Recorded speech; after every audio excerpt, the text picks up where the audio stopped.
Welcome to Come to Where I'm From with your host and best new friend, Joseph Arthur. Today's guest is Tracy Bonham. Tracy Bonham is coming on the show. Whoa, whoa, whoa. I know, you know, we're gonna let it flow, let it flow. Tracy Bonham is coming on the show. Whoa, whoa, whoa. I know, and you know, we're gonna let it flow, flow, flow, flow. Let it flow, flow, wow, wow, wow, wow, wow.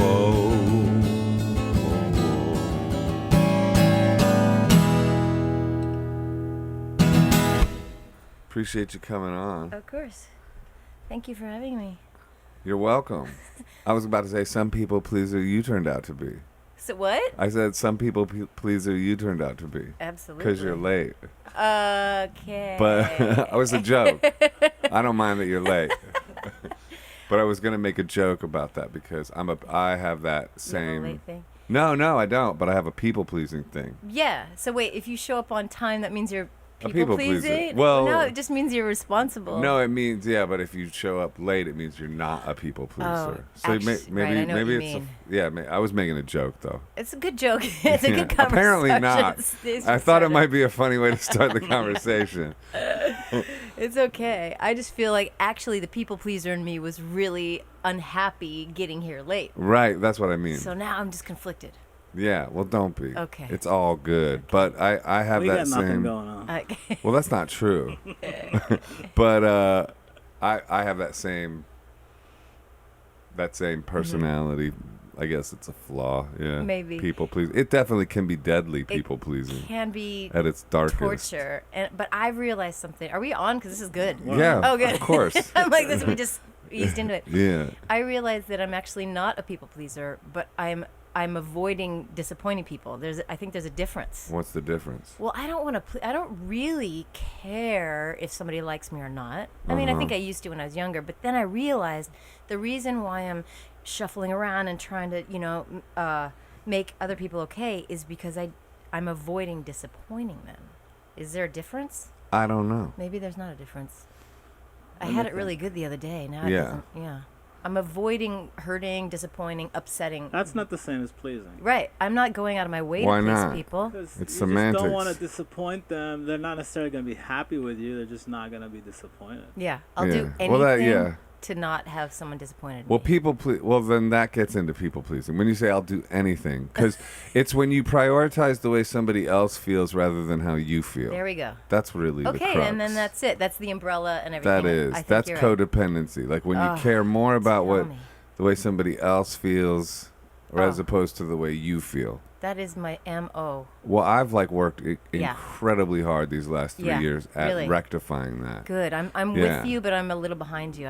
It's time. Yeah. I'm too old for this. It's Well, stupid. yeah, I got lucky because I got sort of pushed into it. How did you get pushed into it? Just through a complete, my life completely falling apart, relationships ending, Right. incredibly important relationships ending, not just romantic, I mean, just wild things happening in my world that just made it be like, okay, you have to either change Yeah. or you won't survive. And then it was like, it was once I learned about boundaries. I started That's setting huge. I started setting up boundaries, and I had to go through a period of isolation for a couple years. Really, to kind of recalibrate and know who you can. Well, just nobody wanted to interact with? hang out with me Oh, either. okay. I mean, but I recalibrated, Yeah. and it's been incredible. Well, good for you. I'm Yeah. so happy for you. That's why I like talking about this stuff right off the top. This is Like, everything I want to talk about. yeah, This is and good. yoga helped me a lot, and I know Okay, that you yeah. went through your teacher training and all that. Yeah, I did. So and that stuff is really valuable, I think. it's Like so yoga. valuable. Yoga's a trip. It is a trip, and Yeah. it can come and go. It will always be there in your life. Mm-hmm. And yeah, it's once I really discovered it and understood it, especially reading a lot during the teacher training, you read a lot. Yeah. I was like, thank God for yoga. Right. It's incredible. It's so healing. Yeah. That's Yeah. because I got into it about a year ago, real heavily, and that's when Is that when things started to really change? things really, like, because I was into boxing and running before that, like real heavily though, and Yeah. meditation too. Like, so it wasn't just. But then once I hit yoga, it was like, it's because then suddenly the healing happens in the subconscious. I feel like without you doing. without you doing. Yeah. It's like and boxing and running was probably you still doing. probably a bit of both too, but more so with yoga. I would say there's something like releasing old thing. When you do Surrendering. the hip openers and all that, and then you're Right, so you feel like on a cellular level, it actually, I think so too. 100%. I love that. I think so too. I would like first early yoga classes. I would like cry during. Oh, like, wow, you had those. Oh Yeah, yeah, like I've been there and I've taken friends to yoga classes and they're just bawling like a puddle on the Really? floor. oh yeah, dude. I've never tried it. Bro, What? it's intense. It's Oh. really great. It is. Why don't we go? Yeah, 'Cause let's do it now. I would love to. I go to yoga to the people sometimes, which is like, yeah. you can. I'm It's afraid to donation Oh, right, based. right. It's I don't donation. know Stop You're being afraid. See, that's the thing. And my husband was afraid too.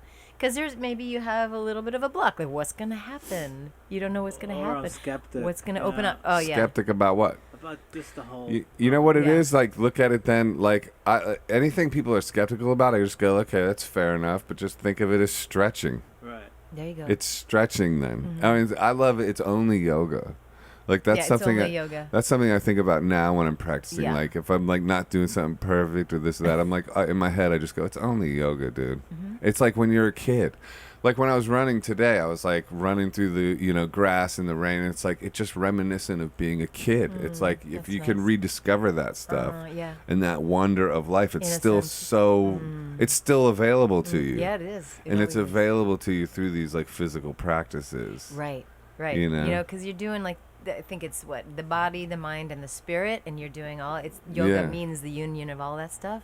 And you cannot even think or try, but it just kind of inherently happens once you it'll practice. happen on its own. You say. It'll happen on its own. Yeah, you don't have to force anything.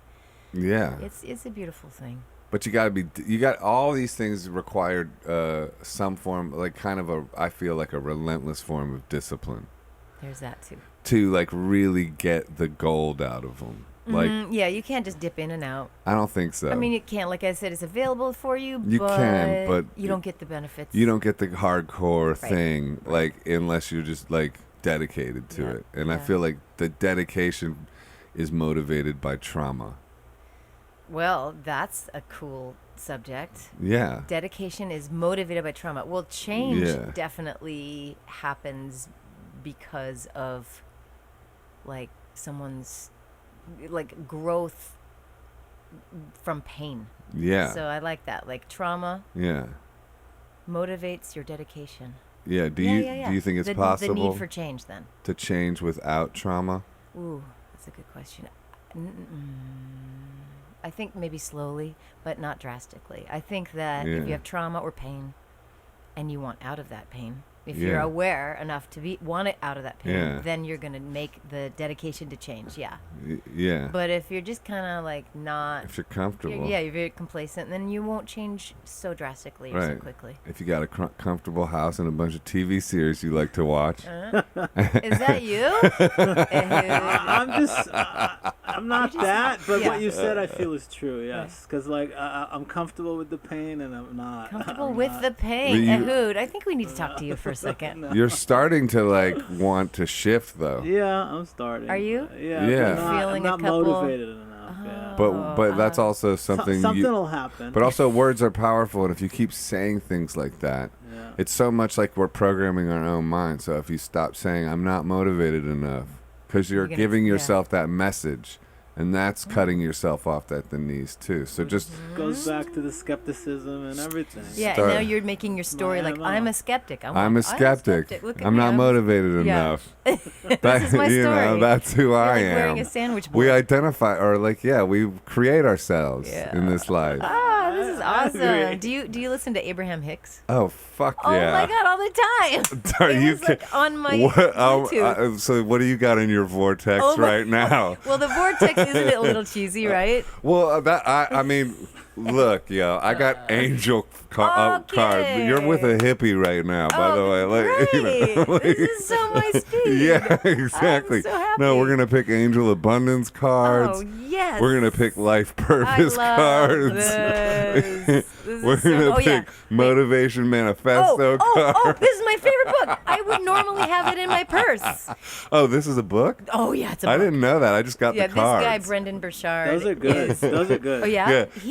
He's incredible. He's also like this a major entrepreneur. I can't say that word. Ampapakuka. Entrepreneur. Oh, ampaka.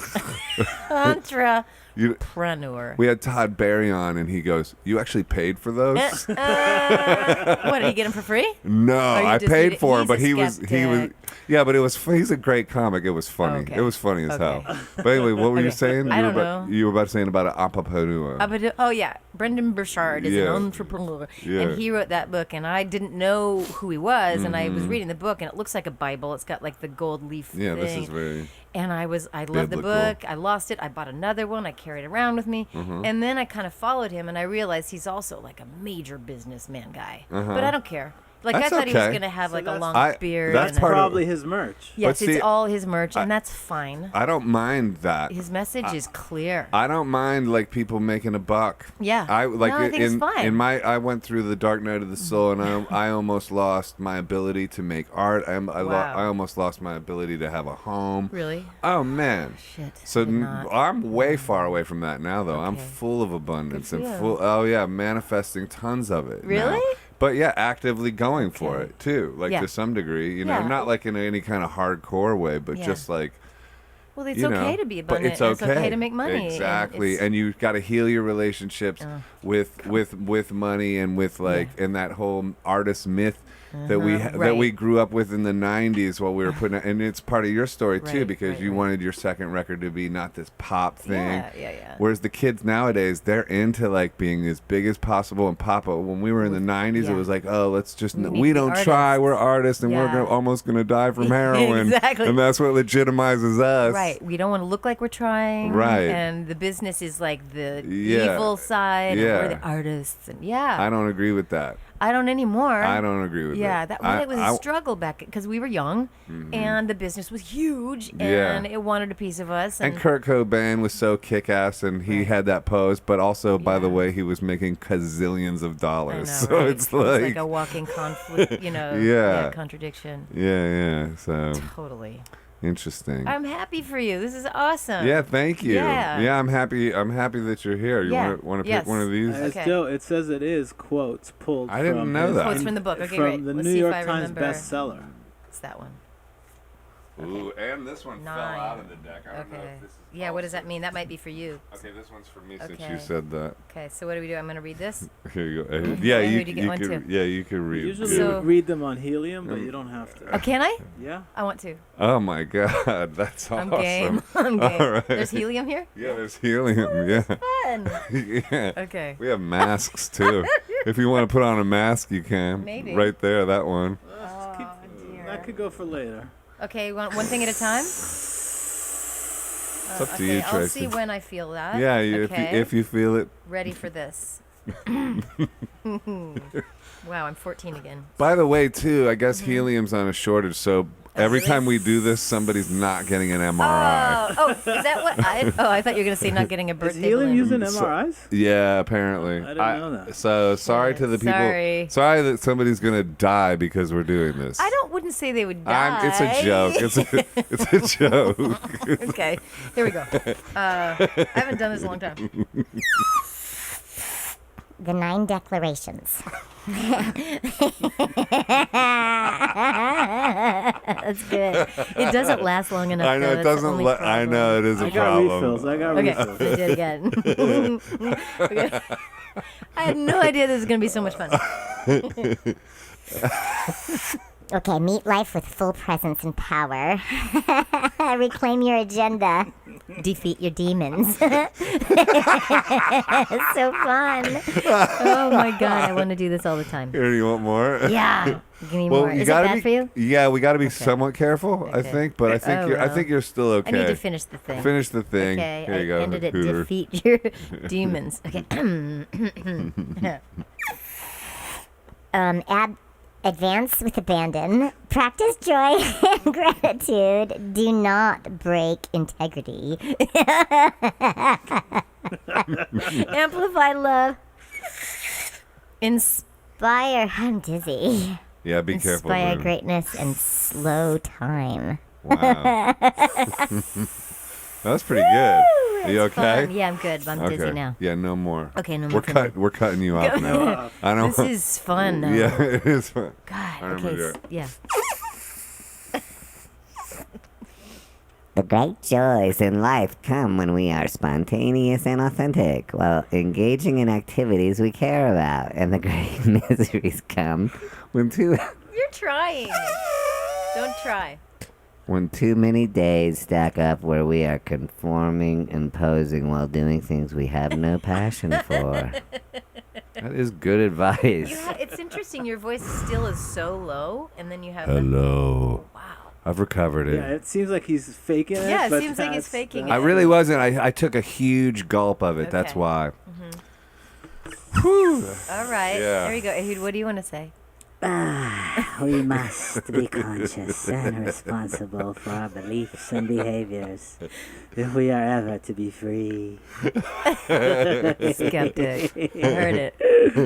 I guess so. This is true. He's not This that is much of a true. skeptic. I am. Yeah. I am. Not Oh, really. you pretend. I don't believe in anything. That's skepticism. What do you No, mean you that don't might- believe in that anything? might be true peace and emptiness. Just like, I don't want to throw in the whole discussion about religion and this and that, but I just Why like, not? I don't buy into anything. I That's like, great. people tell me, oh, God stuff. I'm like, no, I don't buy it. Yoga stuff. Because I haven't tried it, I guess. You're I lumping haven't- it What do I you haven't, believe? I haven't dived into any but of that these means heavy like things. believing in nothing is like a crazy amount of faith too. Yeah. Like, there's no Well, faith. That's a thing. That's or, a dogma. or I just don't worry about it. Yeah, that is There, a. I that's just fine. don't worry. It's like just like with everything. fine. Financial problems, I don't think about it. Don't Yeah. worry about it. But Well, that's that's good. great. It's like What's wrong with that? It's like avoiding everything, and I you know. need all that shit. You see what I I'm just mean? Like saying, it's like maybe one day you will need it though. I probably need it now. You just mean like, financial stuff? No, or just like belief. No, in he's- worries, some worries, stuff? just And general you've manifested worries. a great, beautiful life. That's You're the other amazing. thing. You've got a beautiful daughter. Exactly. So it's like You're healthy. Back to you guys. Okay. I don't know. There's some truth in what you're saying, though. what? That don't worry about things. So you don't want to devote yourself to any kind of Yeah, You I know. just don't Faith. worry. thing. But Yeah. Do you pray? do I? Yeah. Not really. Not really. I have in the past. I have on occasion, but it's different than prayer. I guess it's part of a meditation. Sometimes there's mantras, so I do consider that the same as prayer. Yeah. Do you Yeah. identify as your thoughts or as the witness of your thoughts? I've done enough work to realize I am the witnesser. Well, yes, I'm the witnesser of my thoughts. Yeah, the witness. Yeah. Yeah. Yeah, witness. Yeah. Yeah. I'm all right now about source. Source. Source energy. Yeah. Source. You're Oh, higher like self. A, The Abraham Hicks stuff. I'm so- high. Is that what you said? No, I did not say I'm high. I feel higher high. self. Oh, you're higher self. I thought you said you're high yourself. Oh, I was like, that must be the helium. Oh yeah, like does Abraham Hicks talk about source? Yeah, she Absolutely. does. Yeah, It's like basically. and put it in your vortex. Yeah, and the all vortex that. thing is a little goofy for me, so I kind of laugh every Why? time. Well, I don't know. It's the word. It's like vortex. It really. There's a little bit of a skeptic in me, but I know what she's getting at. Mm-hmm. I know that it just means you're putting it into potential. Mhm. You're creating energy to make things happen, to manifest. Yeah. So I love that, and I'm all about that. It's just the word vortex makes me laugh. Right. What about Yeah. Dr. Joe Dispenza? Who's Are you that? familiar with him? No. Ooh, Okay. you're gonna like him. Dr. Joe? He wrote a book called "You Are the Placebo." And it's about manifesting as well. Okay. He healed his spine. He got hit by a truck. He was a triathlon runner, and he healed his spine through his mind, mental practice, and stuff like that. Yeah, Okay. and he's written this book, "You Are the Placebo," and Becoming Supernatural. Okay. And they're great. There's tons of what do you call it? Lectures on YouTube. Okay. I love that. Yeah, so you could just research him. I Okay. think you would really, if you're into Abraham Hicks, All the time. he's up your street then. Okay, that's great. That's Yeah. great. I love YouTube for that. I just click on Oh, Abraham yeah. Hicks lecture and I'm just going on my way. Right. Yeah. And Bruce Lipton, he's another Oh, one. man, Do you know who he is? No, I've got some learning to do. Well, just manifest people. Yeah. You know. You type in manifest. Yeah, like Uh-huh. on the same thing as Abraham Hicks, like Sadhguru's another one I check out. Cool. Who else do you check out? It's really Abraham Hicks. You're- It started with Esther Hayes. I didn't even know Well, about that- Abraham Hicks yet. That's the same person, No. isn't it? Esther Esther Hicks. It's so weird. This is Esther- where your yeah. skeptic is going to go off the rails. Well, because she's Yeah. Her name is transmitting Esther, yeah. a being called She Abraham, had to name it something. but it's multiple beings. It's just source. It's source. Yeah. But it's a trip. It when is a you trip. when you It's listen so to valuable. it, it's definitely like legit, whatever it is. Exactly. You just have to suspend whatever and just hear the message. And it's absolutely, I just feel like it's truth. I mean, the nature of supposed like rational reality is so absurd and crazy. Like, what's to be even skeptical about? Like, it's so wild that we're on. Okay, like if we go with scientific view, that we're on a spinning ball going through space around like a huge flaming like 400 million miles away that happens to be exactly the same size as the moon. That is like that's a perfect circle. I mean, how absurd is just reality on the face of it? You know what I mean?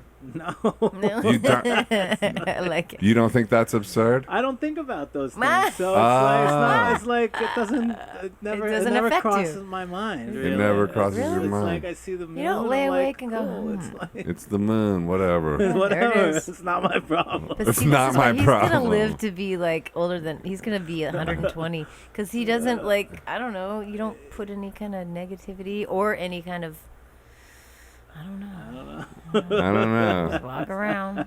I don't know. I don't. In a strange way, that seems unbelievable to me. That there's no. Have you ever taken acid? No, that's Okay. like Have you? Yeah. Well, it was. I don't think it really worked, but yeah. Like mushrooms, any it kind was of psychedelics? LSD. Yeah, mushrooms for sure. And I Yeah. took like a quarter of a tab of LSD when I was like a senior in high school or something. Okay, that probably But didn't work. yeah, no. There was a fish on the wall that was talking to me. Oh, so it So worked. it did work. But mushrooms, yeah. Yeah. Uh-huh. So, do you think about those kind of things a lot, like Not a spiritual lot. based things or whatever? Well, scientific and spiritual? Yeah. Or, I have, yeah. I wouldn't say I think about that stuff a lot. I feel like this is kind of where I'm at right now with the whole kind of truth sorry. and trying to find truth and trying to really let go of my story and the ego and the small self. I'm really working hard on that. Why? I'm hitting a point where my relationships and the way I interact with the world is just not working for me, and it's not working for other people around me. Right. And I feel like I might actually be a liar. Really? I'm walking around lying. Like about like. Well, it's this people pleaser stuff. It's Yeah. interesting. We're just going back to that. Like, I tiptoe around life because I don't want to disappoint others, and I get myself because I don't have boundaries. I get myself into what other people want for me, Yeah. and then I go along with that because somebody wants me to be this way for them. Yeah. And then years later, I'm like resenting. I'm Yeah. unhappy, but I can't express it either. Yeah. Because that's you've kind of where I you've am. put other people's feelings before your own. Yeah. And so I'm Yeah. walking around I'm pretty unhappy with some situations right now, and I can't seem to get out of it because I'm afraid to talk about it, and Right. so it doesn't work. But can you just take a leap of faith now that Yeah. you're got the self-awareness of it, seems like Yes, that's huge. and that's the start, exactly. So, So I maybe do need more to than a take- start. Yeah, more than a start, and I just need to kind of trust that if I say the things that are so hard for me to say, that I'm going to be okay, and that they are going to be okay. And that you'll be okay even if they're not okay. That's the hard part. That's the hard part. Oh, God. Being okay if they're not okay. No, it's really hard for me. Yeah. Well, that's it's hard my- for me too. But it gets addictive. Honestly, like Really? once you start finding that Speaking- power in really? yourself, then and you become more and more proud of yourself for not taking anyone's garbage. Okay. You know, like a technique. Because are you familiar with narcissistic personality disorder and well, NPD recovery since- and all that kind of stuff? Well, since the current administration, I've been hearing that term a lot. Yeah.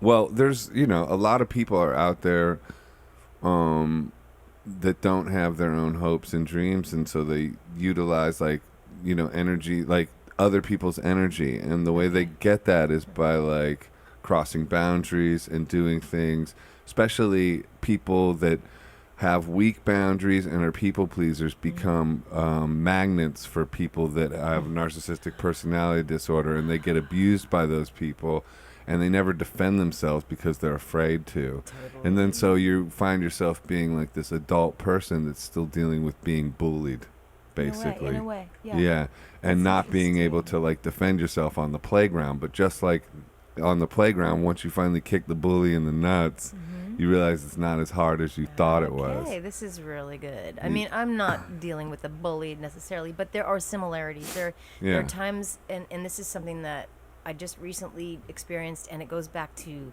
other really bad relationships where there were Bullies. major. And I'm so afraid to say the thing I want to say, and I'm screaming inside my head, Yeah, but I'm closed down, I can't. right. And then it do comes it. out, and then you It's express it in a passive-aggressive Yeah. way anyway. Yeah, totally. It's horrible. Because you can't really submerge it forever. I don't think so. No. And I think, sorry, I get my radio voice. I also think this is funny when you said magnet. I had this epiphany last summer that I feel like I'm putting out, or I have put out, a classified ad in my life of wanted someone to kind of take over for me. Right. Wanted someone to make decisions for me because I'm gonna allow someone to just kind of usurp my Your decision-making power. power. Yeah, exactly. I feel like I've put out a classified. I've Yeah. attracted those kinds of people in my life. Right. It all comes from family of origin, all this stuff. Okay. It Yeah. really does. It's like how we were raised. Jeez. I I know. don't know. I still see my mom dealing with it. And the crazy part is her favorite quote to me all the time was, "To thine own self be true." Uh-huh. And I kind of, But it was gaslighting because it wasn't what she was doing. exactly. It wasn't what Right. she was doing at all. And I didn't Nailed get the it. message. And I Yeah. didn't really understand what she meant because I was watching her and she wasn't. Right, which is ultra confusing if Very somebody's saying confusing. one thing and then acting completely differently Yeah. than that. Yeah. Yeah, but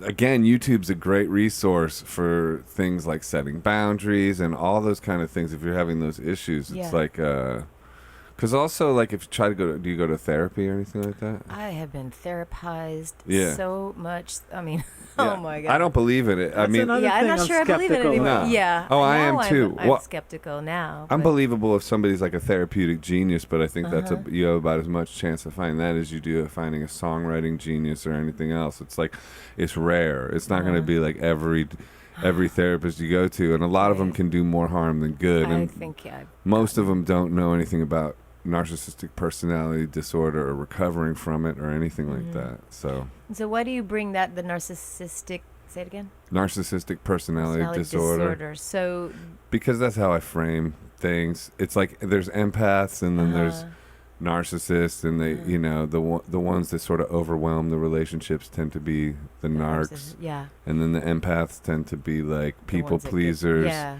And both are guilty, but narcs at the dangerous end of that scale become sociopathic or psychopathic, and they actually enjoy inflicting Right. harm on the other until the other can go all the way down into like being completely, annihilated. That's the extreme, yeah. That's the extreme. Because sometimes I do wonder, though, that since I think I'm an empath and I think I kind of collapse when someone else has a stronger vibe, I kind of collapse into it. But I do feel like there's some narcissistic tendency that I have, though, because I'm constantly thinking about how I am relating, how I am reacting to this person. You know what I mean? Yeah, well, there's healthy Self-help narcissism. Okay. That's healthy narcissism. Is it?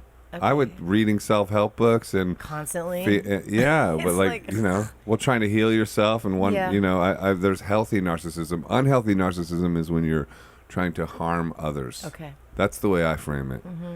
It's like the thing is, narcissism is a word that is so blurry, and I think almost by design, because it means like everything from like what you're saying, like working on yourself, all the way to trying to hurt someone covertly until they perish. Okay. It literally means those two extreme things. Okay. And that's incredibly confusing for a word to mean something that is that widely varied. Because then how are we going to talk about it? Because what do you mean when you say narcissism? And what, it's like, so. Okay. Yeah. But I think it's important for people to educate themselves on this dynamic in humanity. I make a lot of videos about this. Yeah? Yeah, like self-help ones. Really? Mm-hmm.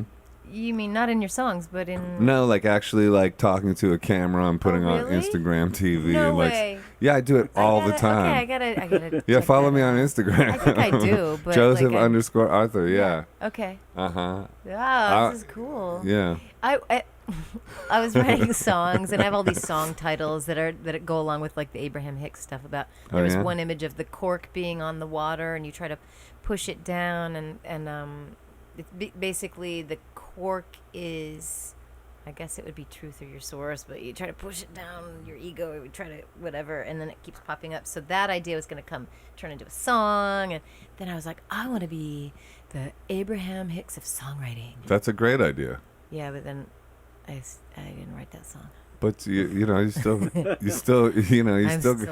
You still got time. Yeah, you have time. I like that concept. I would like to be, so I'm happy that you're doing that as well. Just with being you and sharing your wisdom now with your fans and people. I think that's great, and I think that's an awesome thing to do. Well, it's been incredibly rewarding. It's something that I was like holding back from doing for years, and I finally started doing it, and the response has been really positive and really like encouraging. Oh, wow. So like I could transfer that to you. Yes. That I bet you if you did pursue that vision, it would probably be very rewarding. Yeah, I've been a little afraid, not afraid, but just like, do I really want to? Yeah, it is scary to be move into those different realms. And who do you think you are?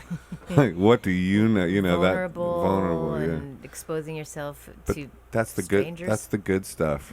That's what makes people. Not that it's like some career bullshit agenda, but it is what makes people care about you. Okay. You know what I mean? I think ultimately, like the Huh. people we care about are the ones that aren't afraid to be vulnerable. You know? Right. Or are afraid but do it anyway. That's great. Yeah. Wow. Speaking of fear. Yes. What? What are we doing now? You left New York for a little bit, didn't you? I did. Oh yeah, for after 9/11. Yeah.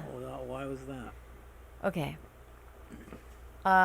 New York became really difficult for me to live here. I was living in Brooklyn Heights, and I love Brooklyn Heights. I know, isn't it so beautiful? It's beautiful. I loved because I lived there. in Red Hook, Oh, but it yeah? was like I would always walk down the Yeah. the promenade or what promenade or however you say that word. Yeah, promenade and the view of the skyline, and also those little beautiful little tree-lined streets. And I remember the birds. It feels like one of the safer places I've ever lived. It's really safe. Yeah, I would walk home. I had a friend who lived 2 blocks away, and I'd walk home from her house maybe at like 3 a.m. I was drunk, but I'd hear the birds, and I'd think, wow, I love this place. And I never wanted to leave Brooklyn Heights. I was paying, $1,800 in rent at the time, and I was like, if I ever have to leave Brooklyn Heights, I'm gonna leave New York altogether. Now I'm a West Coaster, so I'm from Eugene, Oregon, and I had always wanted to move back west. I didn't know what I was doing out here on the East Coast.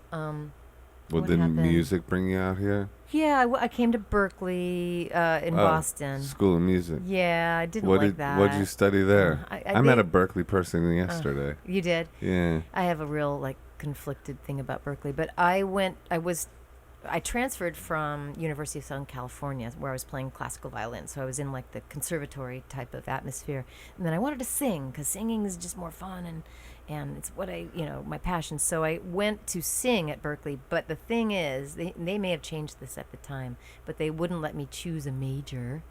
As a vocalist, you had to wait 2 years to actually make your major. I don't know. It was such bullshit, and I hated it.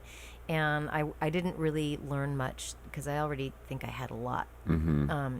I did have one favorite teacher, which was the string teacher, Matt Glazer there. But nothing vocally was really inspiring to me. I was also in a terrible relationship with, the worst. Mm-hmm. But that was fodder for my first album, which is angry. Anyway, getting back Really to... good.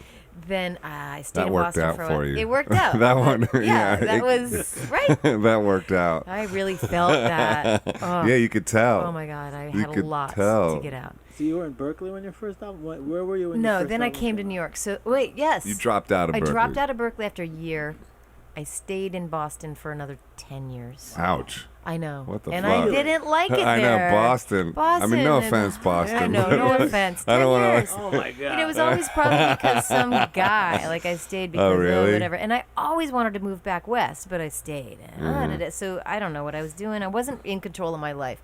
And I let other people control my life. Oh, it was horrible. It's never too late to be the person you might have been. I'm going to be that person That's I the might mantra. have been. I'm going to be that person. It's never too late. Oh, yeah. Man. I have a lot of making up for. I have a lot of catching up to do. Yeah, but that's like when you get that eye of the tiger and you just go in, Yeah. and Yeah. really rededicate yourself to all those healing modalities that Ehud doesn't believe in. Yeah. And then, And then, yeah. watch your wings grow. I'm going to burst out. I Yeah. really feel like it's time. Yes, it's time to I can feel it. really heal all of that. Yeah. And I got into those relationships because I couldn't say no. So anyway, Right. but I'm 10 years in 9/11.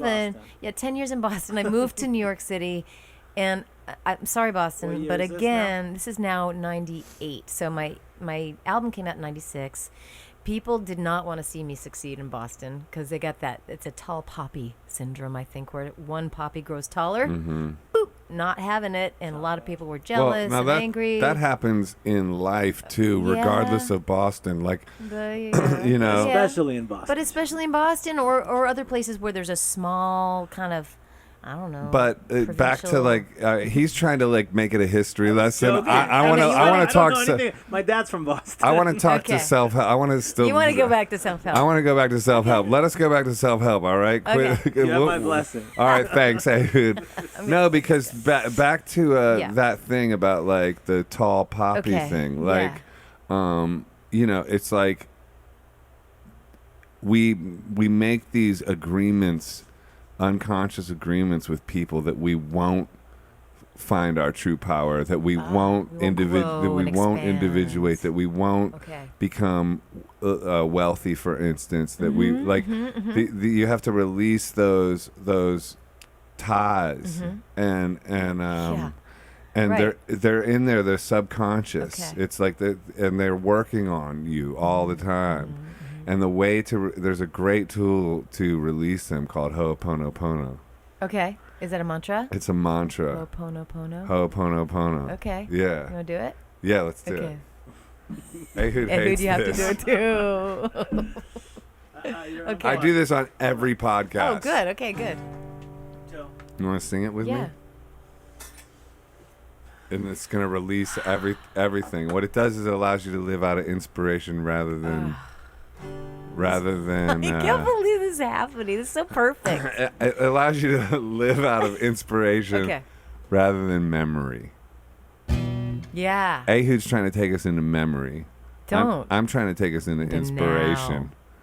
Wait a minute. Can I ask Wait, you guys so a what question? happened in Boston? Wait, yeah. No, I'm just Can I ask you a kidding. question? Why did you choose me to come on the show? Did you know I was like all about this, or I always like, we've hung Yeah, out, we've worked together. tight. You're like, I know Oh, wow. Tracy. It's Okay. like, she's great. Let's I have her thought on. maybe you knew like this I is had like no where idea. I'm at. I didn't know. I had no Really? idea. But I mean, I knew you were into yoga, and then when I Okay. saw People Pleaser, I was like, Did I that say people pleaser? it's in your thing. It is. Yeah, Oh, jeez. that info is on you in the Well, internet. no, well, Wow. Well, there's like an interview where you said you're a people Oh, pleaser, and and you're like, ding. I'm like, ding, ding, ding, ding, ding, ding, ding.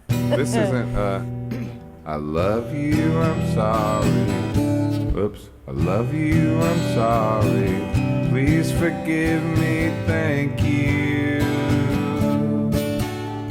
I love you. I'm sorry. Please forgive me. Thank you. I love you. I'm sorry. Please forgive me, thank you. I love you, I'm sorry. Please forgive me, thank you. I love you, I'm sorry. Please forgive me, thank you. I love you, I'm sorry. Please forgive me, thank you.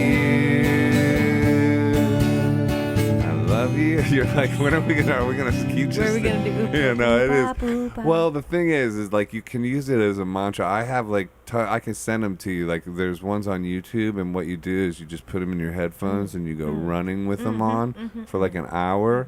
There's ones that you can have sleeping, sleeping, that's and good. it basically you just any like resentment or anything you're talking about, like all that stuff, you like understand that anything that enters your field of consciousness is ultimately your responsibility. Yeah, yeah. That you created it, regardless, even if you've been traumatized by somebody. Like Yep. that's the philosophy behind this. It's not, I mean, whether people believe that or not is Right. like fine if you don't, Yeah. but that's what this guy, Dr. Yeah. Hugh Lynn, did, and he healed a Okay. whole mental institution for the criminally insane Wow. using this. So Wow, that's good. if you use this, it Yeah. can definitely help you heal all these Yeah, things. this And is it great. it's like I'll tell you what it relates to is yoga. Like it has a power beyond your conscious mind. It's it has a power that doesn't make any rational sense why it's so effective, but it is.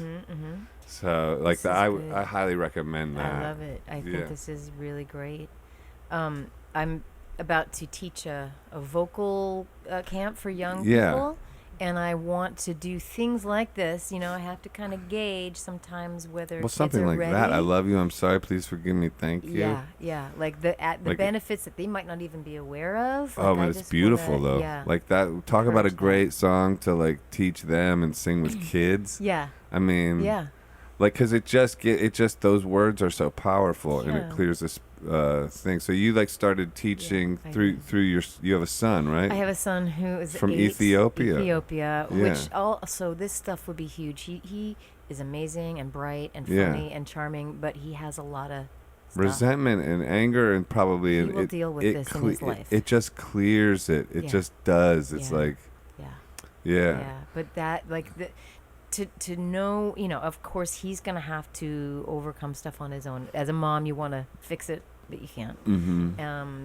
And I know that everyone, the children that I'm teaching, and my everyone in this world has their story that they need to kind of come to terms with and assimilate. Yeah. You know, their story, understand their story, but then come to where you're talking about, the level of like awareness and letting go, Right. and surrender.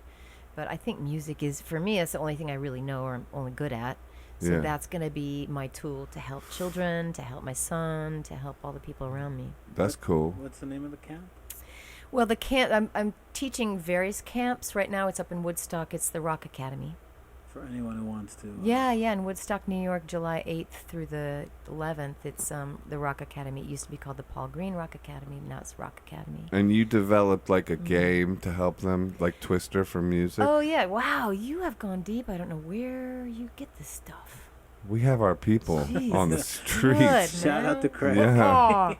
Well, Boom. okay, so apart from mindfulness and stuff in the music and the stuff that I'm kind of curriculum that I'm creating for kids, Uh-huh. there is a music theory element because I love music theory. Do you? Oh, yeah, Oh. because that's your background, classical music Yeah, and all that. exactly. Yeah. It's so much fun. So one of the Mhm. games I have devised for kids a little bit older, it can be Twister, but I think now it's kind of Twister. I like that idea. Yeah, it's What really what? fun. How does Twister relate to it? Okay, well, what I do is I put painter's tape down on the floor and I make a musical staff. And as I'm doing it, depending on the age of the kids, I'm like 5 lines and 4 spaces. Mm-hmm. And just to get that like melodic, catchy thing in their head, they're going to remember 5 lines and 4 spaces. Okay, Mhm. that's the musical staff. Now, I'm going to have them maybe memorize the names of the lines. So Mm-hmm. I like this. Every girl believes dragons fly instead of Mhm. every good boy does fine. Yeah. Okay, so then they get like this. I have a song, Every Girl Believes Dragons Fly. And hopefully that kind of seeps into their subconscious. Then at some point, I'm like, the Twister thing comes in like, okay, place your right hand on F above middle C. Boom, they find it's maybe the space above E, Mhm. right? Okay, now left foot, the B, above middle C or below C1 or whatever. And so then they're Mhm. using their bodies. It's really fun. And then I feel like it's a kinesthetic. What's that They mean? learn with their body. Is that what kinesthetic means? Yeah, it's like you learn with Or repetition. muscle memory or muscle something memory, like that? Exactly. That's cool. That's making it playful. Fun. That's It's gotta awesome. be playful, and it's gotta be. Yeah, I don't. I've grown up with many kinds of teachers. One that hit me, if I was doing this on the piano. That was probably a good one, right? Yeah. That one? That one. She was great. Yeah, she like hit me. like- That's great. But she fell asleep too, though. She was on meds. She was really old. Perfect. And One, the drool. violent one that falls asleep and drools. Yeah, exactly. That's the one I like. I'll always remember Oh her. man. I learned Yeah, so much if from you're her. looking for a teacher for your kid, make sure they hit your kid, fall asleep, and drool. Exactly. Yeah. And so when I teach now, parents come up to me a lot of times and they say, I wanted to play, but I had a bad teacher, or I was told I couldn't sing or whatever, and I want to get rid of that myth.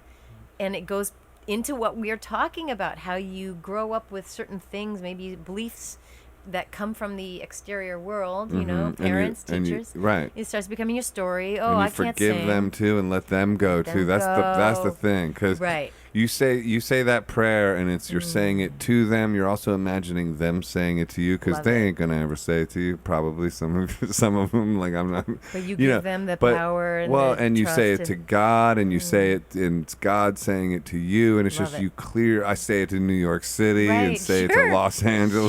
Sure, and, right. You Yeah, know, exactly. because I wandered around those streets. You Yeah, know, like, sure. back in the day. Yeah. No, so it's Yeah. like, it's just releasing it all, and just like, That's so and good. and then it really does work. Anyway, Yeah.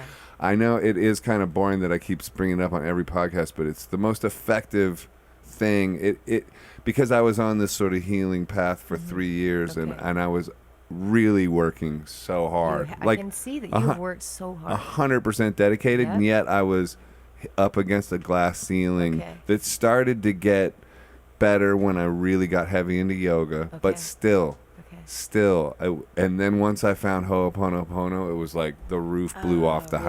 house. So wait, the Ho'oponopono. the roof blows off the house with Ho'oponopono. So, but it's that's not, the I love you, I'm sorry. Please yeah, forgive which me. is it's just a song there, but Okay. it's also just the words and everything. Okay, You know I'm what I gonna mean? do it. I'm yeah, gonna do yeah. that. Dr. Joe Vitale Okay. wrote a book about Dr. Hugh Lin. Okay. It's fantastic. I'm going to do Yeah. that. 'Cause I'm Called in Zero Limits, I think, is Zero what Limits. that. Yeah. Okay. Yeah. Yeah. That's a good one. That mixed with some Abraham Hicks, Whew. mixed with like you starting to like tell the truth, Tell the truth. Yeah. Yeah. And I wouldn't Yeah. say like, I don't know. You say like I'm a liar, but it's like I'm being that's drastic. a harsh. You're right. That's a harsh interpretation. I only say that because recently I was watching this woman, Elena Brower. She's heavy into yoga.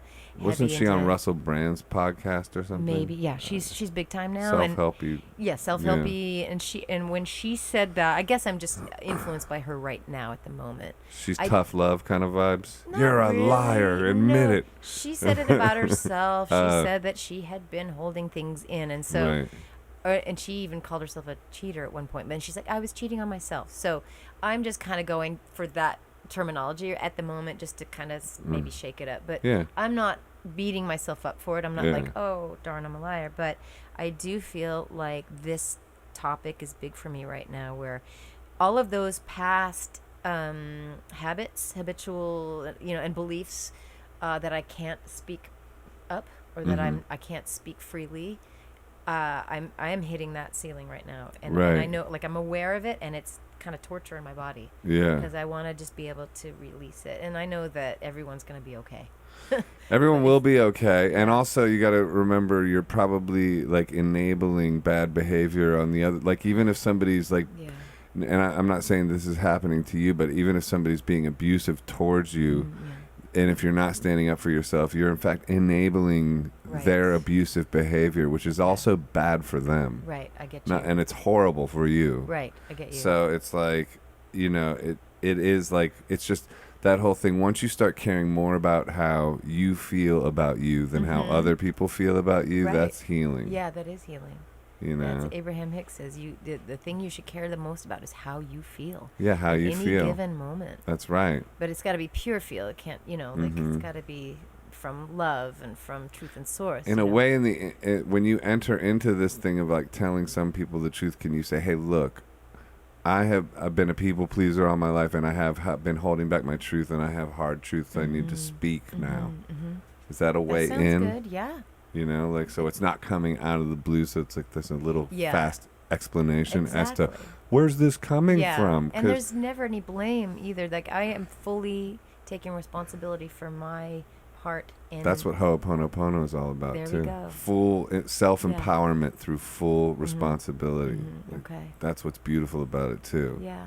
It stops you from being like a victim. Yeah. Interesting. I someday I want to write a book and also maybe have a curriculum about singing and finding your voice. Maybe we should do it together. That would be fun. Yeah. Like the true voice, and we are fortunate to have like good singing voices and everything. Yeah. But I feel like everyone can tap into their true voice. Yeah. Whether it's through singing, speaking, That's interacting true. with people. Yeah. But I'm not, like why I use the word liar, I just feel like I'm a little bit hypocritical right now because I'm not there yet. Right. Yeah. Why do you think you're not there yet? Again, fear. Yeah. Back to fear. 9/11. Oh yeah, you want to bring it back. But so you were in LA for 3 years then? Yeah, I moved to LA because I wanted to get back to the West Coast at some point, and LA seemed like the logical. Where in LA? I went to Silver Lake. I had a cute little bungalow. I love Silver Lake. Me too. I love walking those hills and the bougainvillea and all that. I love the name Silver Lake.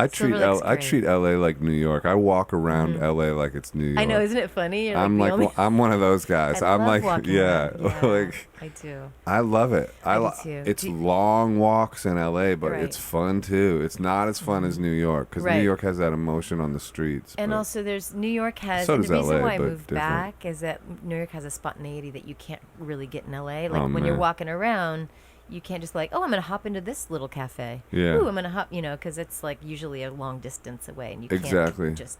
Uber helps that become more of a reality. Okay. But it's more expensive then. Yeah. But yeah, you take Ubers and you can do that a little bit. But sort you of still improvise have to your have the day. plan, though. Yeah, You it's have to not. Like, I'm going to that, bar or cafe or whatever it is.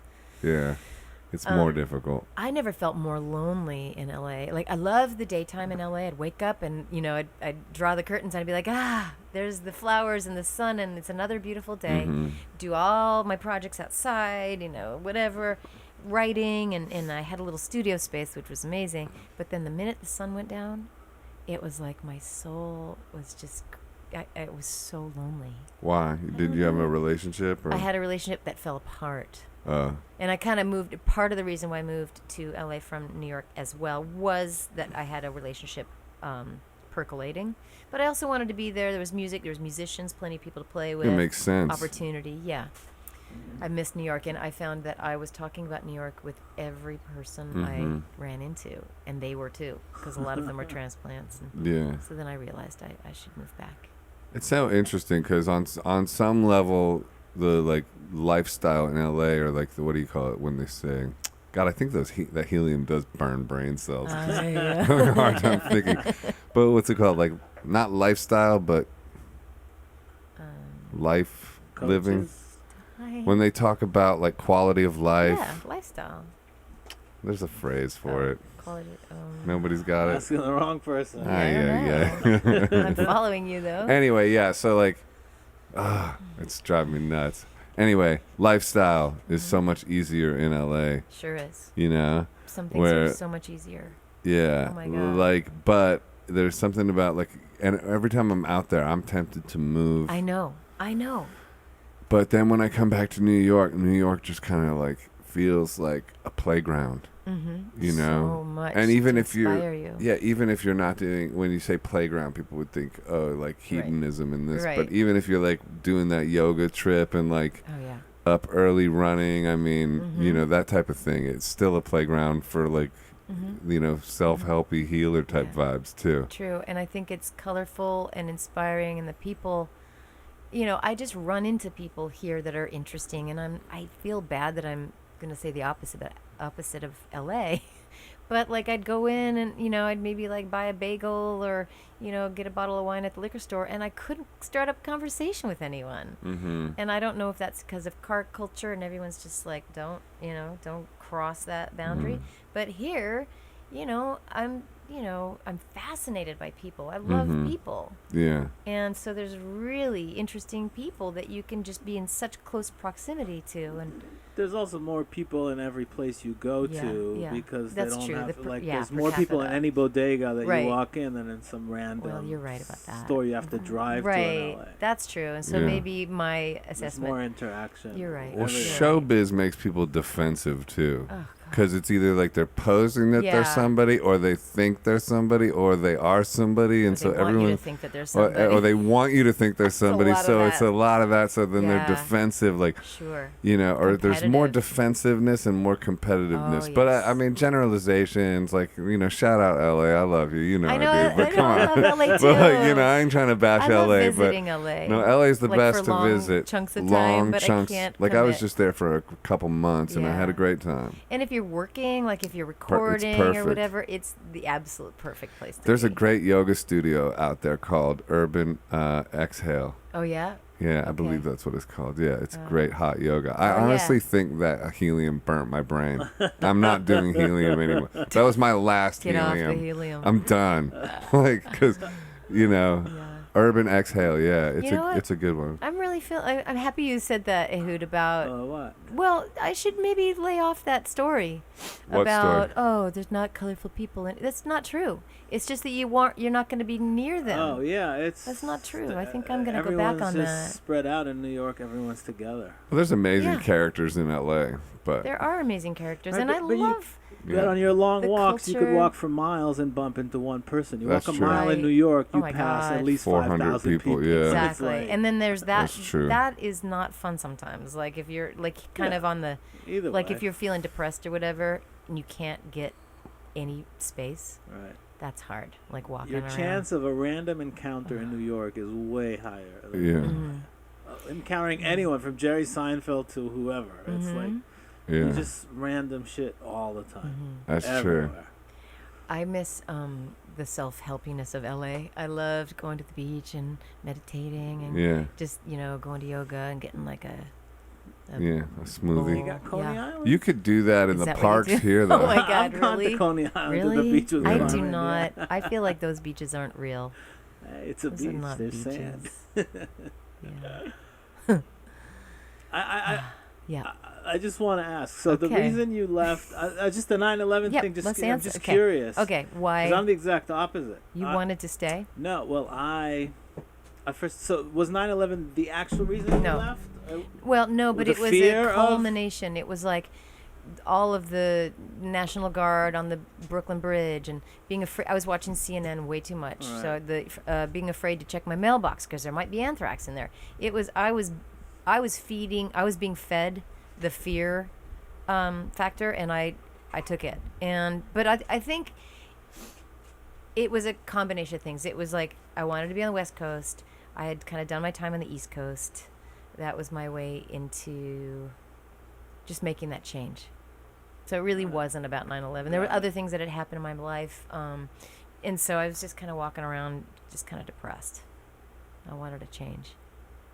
Were you here at 9/11? I wasn't. I actually was in at Real World Recording Studios in Box, UK, and that was Chad? with Tchad Blake, my and that was God. the first day that we started mixing Redemption Sun. Oh, wow. Yeah, Great it was. album. Thanks. It started on that day, 9/11. Like, and there was a song called "Forgive Your Heart" that he was mixing, and it was day one. And then Wow. Peter Gabriel ran the studio and said, a plane just hit one of the World Trade Centers. Wow.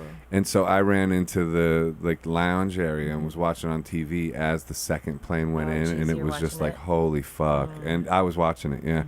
And then I started making calls to everyone I knew in New Could you York. get through? No, I know, and it me freaked too. me out. Yeah. It was traumatic It was as hell. It terrible was for insane. Everyone remembers. And Yeah. but I where was we were that I day. was like supposed to be there for the next 3-4 weeks, and so Did you stay? What is it? I stayed. Yeah, Yeah. I stayed and finished mixing the album. Yeah. Yeah. Good. Well, yeah. What am I gonna do? Right. Like, No, you have to. And same with me. I had flown out to LA on the 10th. Yeah, and woke up the next morning and went to the gym at Le Parc. La Park. You know, Oh fuck right? yeah. Like everybody stays Some at La Le Parc. Yeah. That was some back in the day shit. Exactly. It was like That the was that 90s rock and roll. hotel. Yeah, yeah. In Right. fact, yeah, we had Joan Osborne on. Yeah, In there? on the podcast. Yeah. Oh, really? Yeah, I'd seen that. Yeah. I had Jason Bonham staying in the hotel at Le Parc when I That's was so and funny. I would get his phone calls. They'd Dude, be like, I was gonna ask you, like, as another jokey way to start was like, so what was it like with your growing up Right. with your brother With brother, Jason? yeah. I was gonna go there. I'm so like, glad you did not do that. okay, well, I just did kind of, but yeah, I'm so glad you didn't. yeah, La Park. So Le Parc, and I was going to the gym. It was like, I wake up at probably 9, and it was already 12 here. So everything had already happened, and I go to the gym, and I'm, doing my thing, and I look up on the TV, and I ran as well. I just ran back to the room, and I started calling everyone. Couldn't get through, but it was the day that I was supposed to start recording my second album. That's wild. Yeah, and so we just kind of huddled. That was a and then long decided to- gap between albums. Oh, it was horrible. Why? Well, No, that was my third. Sorry. That was the Did- beginning of my Which third. one did Tchad Blake work on? Chad worked on my second, Yeah. and then also mixed my third and fourth. Mm-hmm. No, mixed my fourth. I remember he was in Magic Shop. You guys were working at Yeah, Magic Shop. Right. Yeah. And I stopped in. Oh wow. You weren't there. Okay. But he was like, I always remember this. Like, Mm-hmm. he was like working on a guitar. He said that you guys were working on a guitar thing, Yeah. and that it went from a big amp to a smaller amp all the way to like a cigarette box amp. And I'll never forget Oh that. wow. I And remember that. Yeah, Yeah. and it was like one of those things that's like sticks in your And memory. That's so Chad. Yeah, that's so Right. Chad. Like, we finally got the good sound. It's out of this. It's like this It tiny was like, little Camel cigarette. thing. I yeah, have it exactly. still. That's so funny. That's really great. Yeah. He's a wonderful person, Uh-huh. human being, and obviously his ears and his mind, Yeah, his spirit are Incredible. incredible. I love that guy. Yeah. Yeah. Do you follow him on Instagram? Yeah, but I'm a terrible Instagram follower friend. Why? I'm just me, all me. No, I don't know. I don't. I like don't- his photos all the time. Well, he's an incredible photographer. Yeah. Yeah. I need to follow him. Yeah, Oh, you yeah. do. He's wonderful. He's awesome. Mm-hmm. Shout out Tchad Blake. What's up, Chad? Everybody loves you though, bro. You don't even need our love. That's how much love you got. But I love him. I had to go and visit him when I was near. I wasn't even near, but I had to take a train to see him when he was in Bath, and also know when he was in Wales, because Did you go to his place in Wales? I've never been the there. horses and everything. Wow, and Jackie. Yeah, and Jackie Yeah, and the kids. Buck and Stan. Mm-hmm. Break dancer. Really? Mm-hmm. That's amazing. Yeah, really good at it. Yeah. He gives me parenting advice now too, because when I was over there, there was some stuff that they were going through, and he's recommended books and stuff. So What I was still, Tchad Blake parenting advice like? more about communication, nonviolent communication. Uh-huh. I'm reading a book about nonviolent communication. I think there was another book called.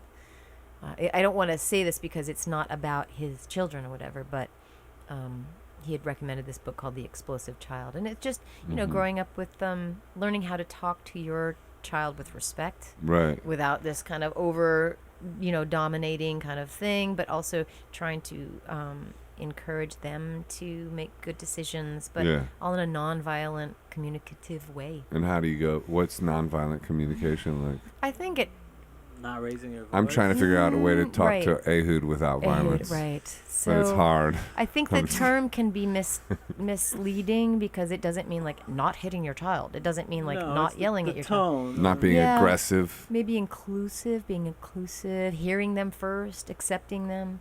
We've done some therapy with our child, and one of the acronym? Is that it? Where you Acronym. playful, acceptance, curiosity, and empathy.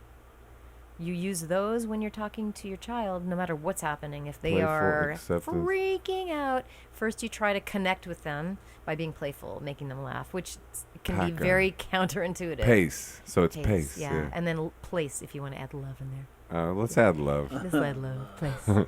But it really helped, and I think that goes along with what Chad was also sharing with me, is that you've got to be curious about them. You've got to accept where they are at that moment.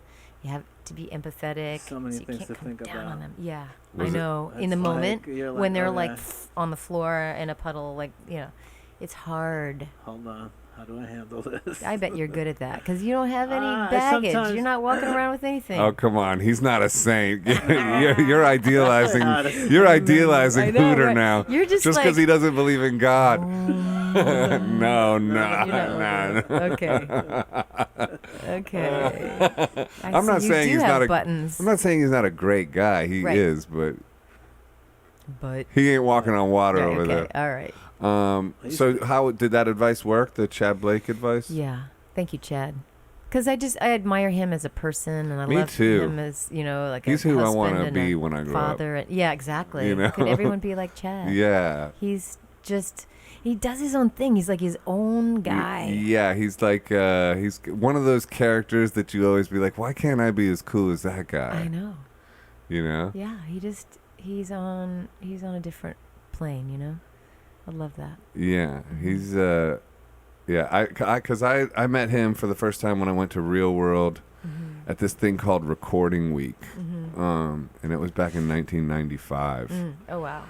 Okay. Yeah, when I first got started in the music business at Peter Gabriel's studio, and there was all these like families, or all these musicians from all over the world, like the Das Ball family. They were on the cover of John Wesley Harding. They're like, just like all kinds of musicians from Africa and all over, tons of different countries. And Joe Strummer was there, and Love. John Leckie, who produced the Radiohead, the Bends, and the yeah. Stone Roses. Oh wow. Yeah, and Carl Wallinger from World Party. Johnny Depp and Kate Moss came through with Iggy Pop. Like, it was like that. It was Yeah. so wild. I'm sure. And I had been working minimum wage at a guitar shop in Atlanta, like about Okay. a month before that. Oh wow. And it was like, I came over there just to sign my deal, and all of a sudden I'm like, and this is what, and so it was the crossing over point of like working minimum wage to get by, like barely getting anybody in my yeah. shows. It's like, oh, now I'm signing a record deal, and here's what I thought that new world was like. It was like everybody who you see in the magazines was there. Yeah. And so I was like, oh, this is just what this is like Right. now. And now this is This is your like life forever. This is my new life forever. I had Like that thought it too. wasn't that, but Yeah. Chad was in the middle of all that, and Okay. Chad was like one of the coolest people out of all those cool ass people. That dude was like one of the coolest. Yeah. And he was walking around with like binaural, Yeah. binaural, whatever you like, Headphones, right. headphones, Yeah. recording Right. things, and was like, "Hey, go play guitar like under that bridge." Right? And then he was walking around like and Exactly. making, like making Recording recordings left and and right. like, and He had the head. Did and you he do had the head, Yeah. and it was like, and I mean, it was like a magical mystery land. It Yeah. was like Yeah. unfucking believable. And from that moment on, it was just like, wow, if I could work with Chad. And Right. so, Yeah. yeah, so I got to work with him a few times. That's so good. Yeah. How many albums did you make with Chad? Well, he was Was he recording producing or and mixing? with Mitchell. With Mitchell Froome, Yeah, on the second album, it was called Down Here, and he mixed that, and then my third album, I was working with a guy named Greg Collins, and then he mixed that. But Chad mixed my next album, which was Masks of Manhattan, and it was a labor of love for him. He did charge me a penny. Yeah, he's done that for me before too. I don't want to spread that, Chad. Sorry, you don't. Oh shit, we might. Sorry. Yeah, no, I mean, yeah, he's amazing. Isn't that incredible? And then I remember one time I was like, I didn't want to ask you. He's like, I would have been mad if you didn't ask me to do it. You know, like he didn't seem like, oh, this is a burden. Right. He's like, thank you. I would be upset if you didn't ask me. Yeah, see, I haven't asked him every time either because of that same thing. I don't want to push it too far. Be respectful. But now that you're saying that, I'm like, fuck, I should have asked. He's gonna get an album in October. Yeah, exactly. All of a sudden, he's getting 2 emails today from Tracy. I'm like, oh man, I might email him right after this podcast. Yeah, exactly. He'll be like, holy shit, is it too late? Yeah. Man. What was that moment for you, like Joe had with success? Because you were pretty successful. Well, very. Still, but back when you first hit. I don't. Yeah. When you first hit. I had that similar feeling, like this is my new life. I remember sitting in the back of a town car. You know, it was picking me up, taking me to a photo shoot or whatever. Going, I'm gonna make albums for the rest of my life. This is amazing. I'm gonna be like, I wanted to be like Tom Waits. Like I'm gonna make arty albums for the rest of my life. This is amazing. I've made it. And I remember that feeling. I was so excited. And quickly, I mean, soon after my first tour, I started to see that this is not actually forever. I started to see all the puzzle pieces just kind of like falling away. When I signed to Island and when that album came out, things were changing in the music business rapidly. So my A&R people bailed, went to some other label during my second single. Things just, I could sense like, oh, and now there's a merger. Okay, now this person's leaving who was my big cheerleader. Oh, that person's leaving who's okay, now I don't even know who's working at Island Records anymore. Gary Lucas discussed that a little. Like the A&R people fleeing, but was it directly because of you or was just the whole company? The company was already Speak directly into the mic, dude. Yeah, the company was already showing signs of it's not off to the side. Hello. There you go. There. Island was a boutique at one point, and that's why I loved it. And then it started, it was like usurped. It was like bought up by Universal, Polygram, Universal. I can't remember anymore. Then, talk of merger and this and that, and then it was Def Jam. So it was like, who is this? Who is this business? What is this company? And people were fleeing, and then people were getting fired. There was late cutbacks and stuff like that. And it started happening around 1998, I think. Oh, wow. And that was when I was just in the studio with Mitchell, Froome, and Chad. And the new people that were coming in, I had 2 new A&R people at that moment, in succession. And they all called Mitchell, it was terrible because they admired Mitchell's work, but they knew it wasn't that commercial. Right. And I chose Mitchell because it wasn't going to be the obvious choice or commercial. And they called him Doom and Gloom Mitchell Froome. Oh my God. So I was dealing with that kind of attitude, and they're coming in and hearing songs. And one guy turned to me and said, I don't get the artistic numbers. Right. So then I'm like, who am I even talking to? And Mitchell and I commiserated a little too much about how we hated the music business. And I think that negative energy was self-fulfilling. It is. And it didn't help me at all. And I regret that because I think I questioned everything right out the door. Mm-hmm. And then I think law of attraction just kind of it handed me what I was looking for, which was just a bunch of, reaffirming that your hatred was correct. Yeah. And my journals were, they were so full of just they're stealing my soul. Oh, I'm poor me. I know. And then I read I did a lot of that bullshit too, by the way. I think sensitive. and I just think it's again, it plays into the myth, but also there's a huge amount of pressure on artists. And so, of course, your reaction is going to be, and plus you're just your own subconscious self-destructive programming is coming into play, and it's flexing its wild muscles, Yeah. But Man, I want to call Tchad Blake up I know right we now. should call him. Oh I wish my we could God. call him in.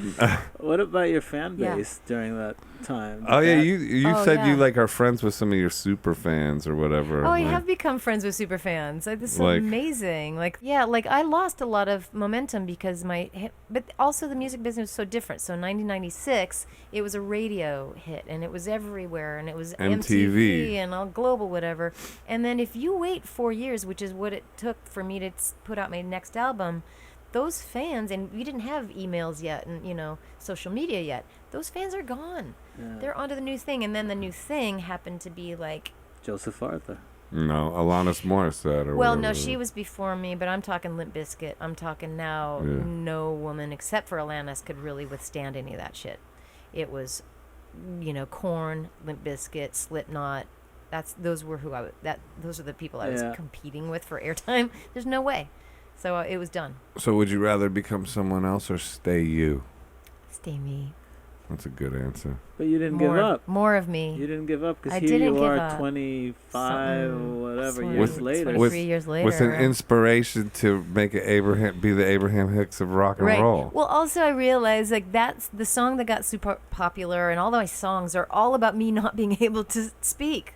Like my song "Everything's Fine, Mom" is about me not being able to speak my truth. Mm-hmm. And then the next single that I had probably was about me not being able to speak my truth. So I'm obviously knocking on the door.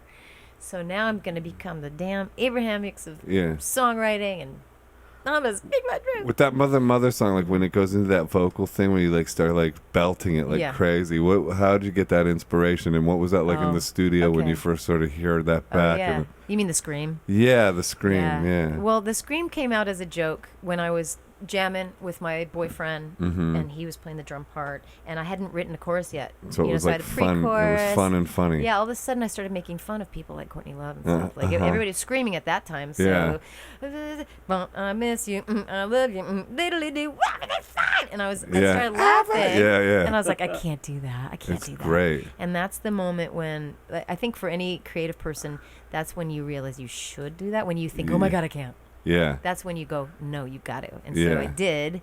And yeah, and then in the studio, it was, that scream I'll never be able to reproduce because it was it was blood curdling. Uh-huh. It was bad for my voice. Right. And, I try to do it correctly now so that I don't mess up my How do you voice. do it live? Now I just sing it. You just sing it? Yeah.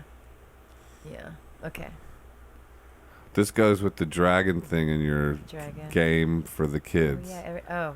Every girl believes dragons fly. Yeah, because this is a Oh, yeah, dragon cool. deck. Orange. Can I talk? Yeah. What is No helium, though. Orange gold dragon from Arcturus Mm-hmm. I don't know. opens you to knowledge for the new golden age.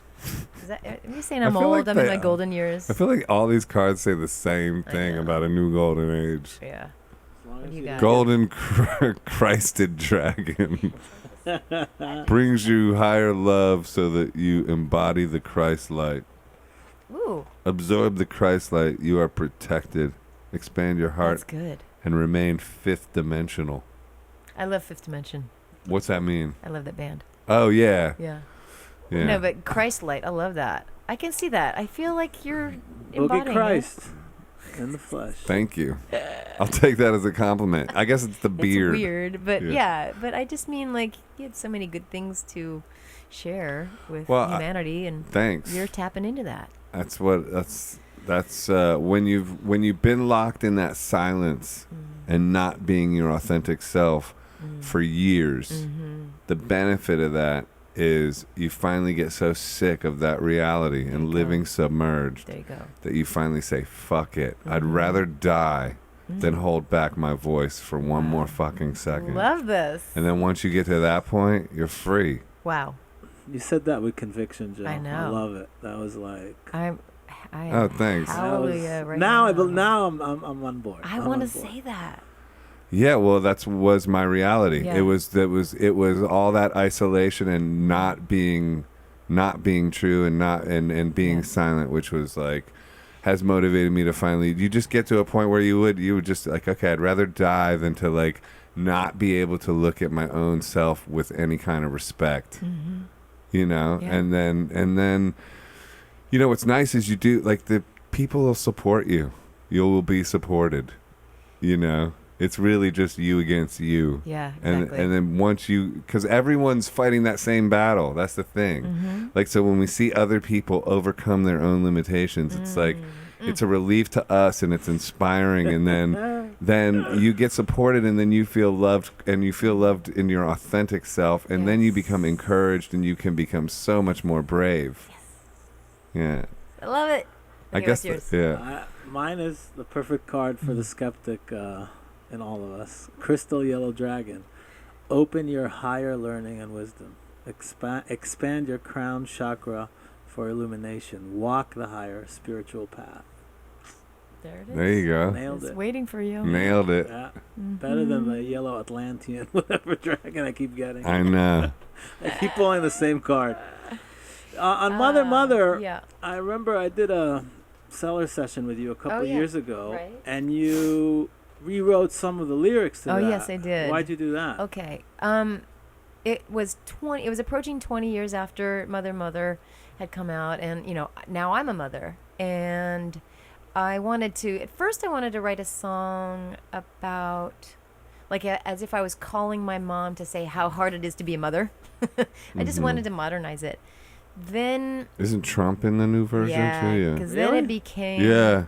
I decided to write as if I was calling my mom, but it's now 20 years later. So the second verse has the new lyrics, and it's like, Trump is trending, the world is ending, the earth ain't cooler, who's to blame? Yeah. Occupiers, suiciders, a-hole bankers not in jail.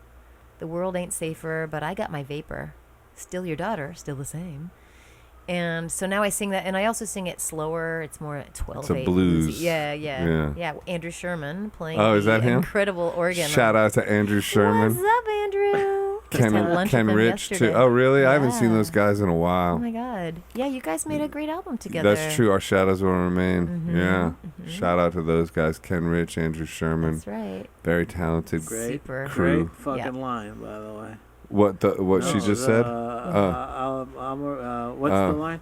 But our shadows will. Oh, our shadows will remain even after we are even gone. after we are gone. Yeah, that's That's good. heavy, That's really good. heavy. Wow, that's really good. Yeah, I just got that on another level. yeah. Interesting. What else? What else? What do else you wanna got? What know? else you got for me? How is? So you don't go on now that you're a mother. Do you find yourself touring less, wanting to be home more? Well, I had to be home more, and I also wanted to tour less. But now, my son's 8, and I'm able to. I'm coming back into the desire really to get back out there. I didn't even realize. I guess your brain gets hijacked when you become a parent. It's like, what? And as a creative person who doesn't really have a job to go to, your life can be hijacked in a big way. And I'm not very organized, and I'm not kind of proactive. So I found myself like, how do I get a babysitter in the middle of diapers? I couldn't find my way out to kind of reclaim my life. But now in the last year and a half, I am able to, and I'm also making more decisions for myself that work for me. So I am using my voice more like, hey, it's important for me to go on tour. I recently, I went to Europe with Rachel Yamagata, and it was one of those like, hey, I'm not going to bring home any money, but I want to do this. I need to do this for my soul. It's Europe, and I had to put a flag up and really like stand true to that. Like I had to be like, this is important to me, and that's something I kind of wasn't used to doing. So that's progress. Yeah, there's progress. There's a lot of progress. Yeah. Yeah. Who did you have to convince, yourself or your partner? My partner, but he actually is You need to along speak with the louder ride to the now. mic. He's willing, like he gets it. He wants me to do the things that are important to me. And he's an editor at Rolling Stone, is that right? Yeah. That's Yeah. cool. Yeah. It's No? a crazy. Yeah, it is. It's amazing. It's like watching him for the last 20. Well, he's been there for 22 years. We've been married for, I think, 13. But to see him kind of work in that field, which I think he would tell you it's not a natural thing for him. He's kind of Why? like, I think it has a corporate feel to it. Now it does. It used But to be. what's he like that wouldn't be normal to him? He's Is he kinda a like more a of an beach artist? guy. Well, he's a really great. What's his name? Jason Fine. Jason Fine. He's a great writer. Is he fine? He's so fine. He better be fine. He's so fine. Doing doing. That was interesting. So he's more of a beat. Is he a surfer? He was not a surfer. He grew up in Laguna Beach. He's just like, he's like a guy that loves music, loves jazz, loves to write, loves these iconic characters like his Like big Tracy Bonham yeah and Joseph Arthur. exactly Icons. so And Ehud Lazen. Never heard of that last guy. They're not talking about us in the offices of Rolling Stone, right? Oh, yeah, they should are. be. Are they? Oh, They should hell be. yeah. I'm on the tip of everyone's tongue Oh, over boy. there. For sure. I know it. Did you Yeah, I make know. Rolling Stone when you first started? Yeah, I got in there.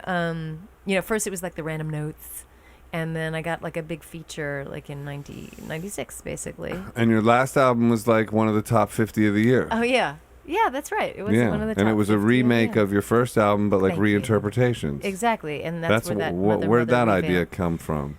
That to do idea that? came from, how other bands do like a 20 anniversary re-record, and a lot of times they do it to sound alike their hit album, mainly Usually they do it so they don't have to pay somebody Bingo. when they're getting Exactly. syncs. Like, exactly I because heard- their yeah. label owns it. Like, Right. I guess Island That was Records my next question. owns Yeah. Burdens of Being Upright in perpetuity. so why did you do it? For those reasons, or At first, we were going into the studio thinking, yeah, that's what I want to do, because if I ever do get a sync license, I can, that'd be really nice to make the money and not give it to Island Records, who I'm still $1.5 million in the hole, whatever. But then it just seemed... is that all? Yeah, that's all. What about you? What do you got? I don't know. Who knows? $1.6 I forgot all about it. Yeah, I know, too, until you get Thanks that. for the laughs, Virgin. No, anyway. I still get the paper statements. I'm like, oh, I see. Oh, Thanks for the man. memories. Thanks for the memories.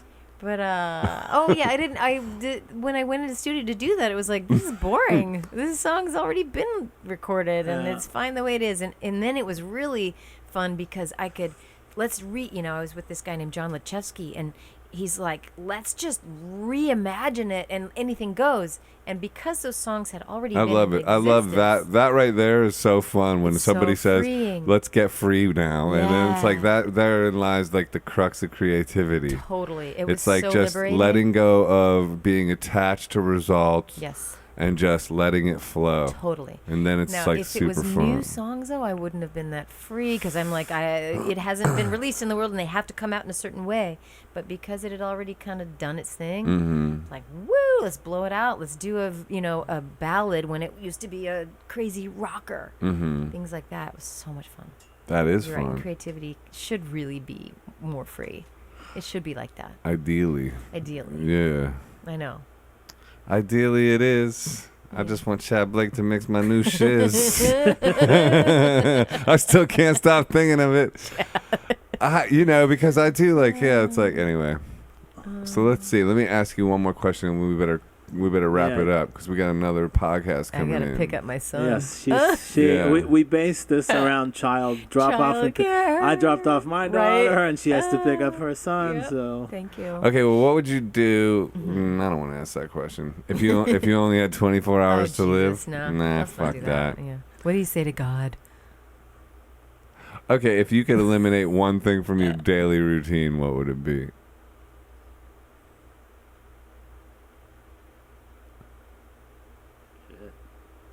Delaying. Do you get it? Procrastination. Yeah. Yeah. Yes. that's the best part of the day. Is it? No, I hate procrastination. Ugh. Ugh. Yeah.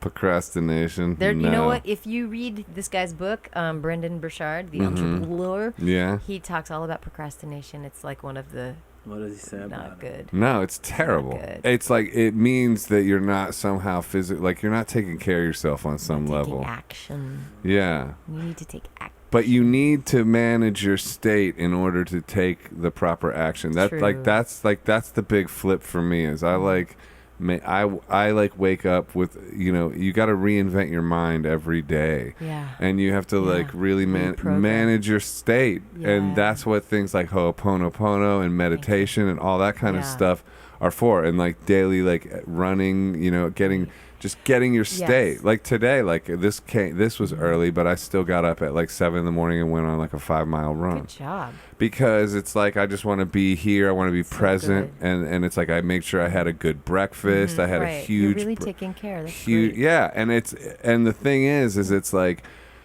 I never used to be that person. I was that person that would wake up at noon and then like smoke some weed and then like what just like which is also another lifestyle that sometimes you can like write a song and get good results out of that. Yeah. But it's like I'm just into that whole like managing your state, really taking care of yourself, and seeing how that affects your sort of creativity and your boldness and your sort of ability to like really kind of go into new directions. Yeah. And it's wonderful.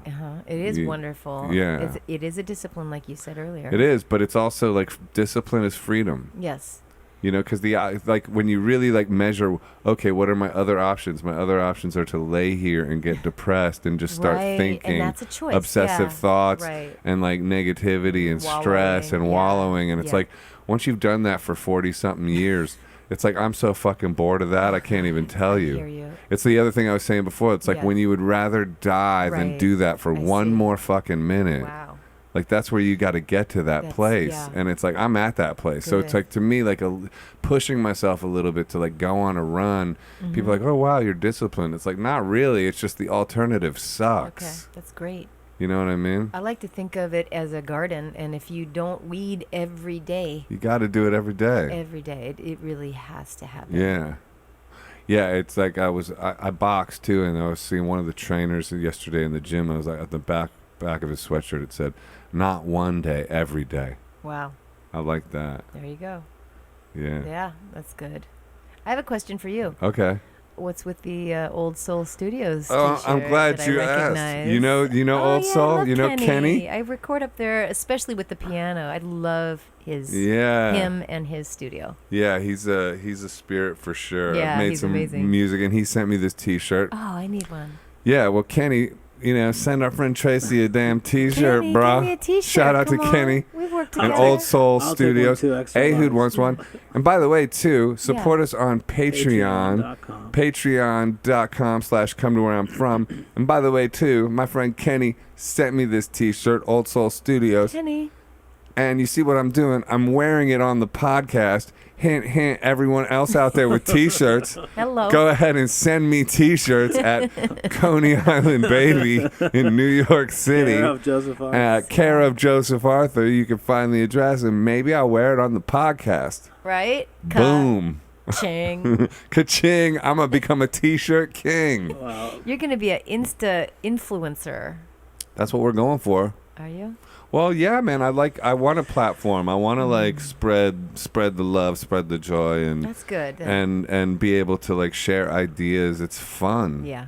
Right. This it is a good this platform. has been fun. This has been really, Yeah, really it was fun. I am really so great, pleasantly Tracy. surprised. I had no idea what I was Yeah. going down to That's do. the reaction we were going I for. love it. Yeah, well, love it. we're I'm so really happy you came. I'm super pleasantly surprised. Well, I'm not surprised, really. I mean, I'm really happy that you came, and Thank you. you're wonderful. Thank you. You are too. Yeah. Keep this Other than going. the camp in July, is there anything else coming up for you that people should know? Sure. Let's Mhm. see. Camp in July for Woodstock. There's a camp in later July in Brooklyn at the Gowanus Music Club. So you go on Local? Gowanus, gowanusmusicclub.com, and that's Hey, what's the July. vocal camp thing? the Oh, vocal sorry, camp keep- is the Woodstock one. Okay. So that's mainly like for people who want to learn about singing and ear training and, and they harmonizing. have tents and stuff? Oh or- no, it's not really camping It's out. It's camping? like day. No. It's like from 10 Drop off. 10 to 2. Drop off. Okay. Yeah. Yeah.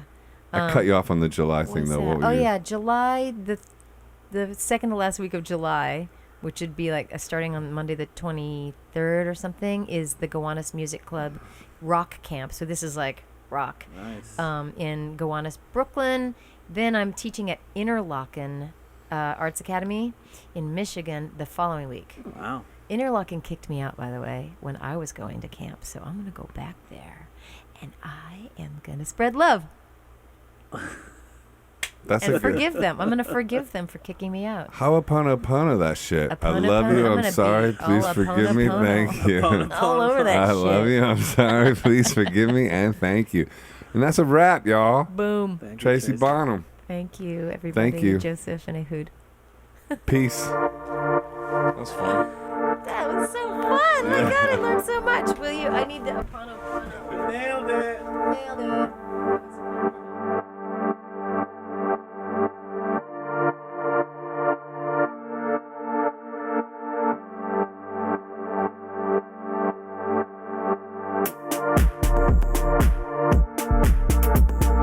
Hi, this is Joseph Arthur.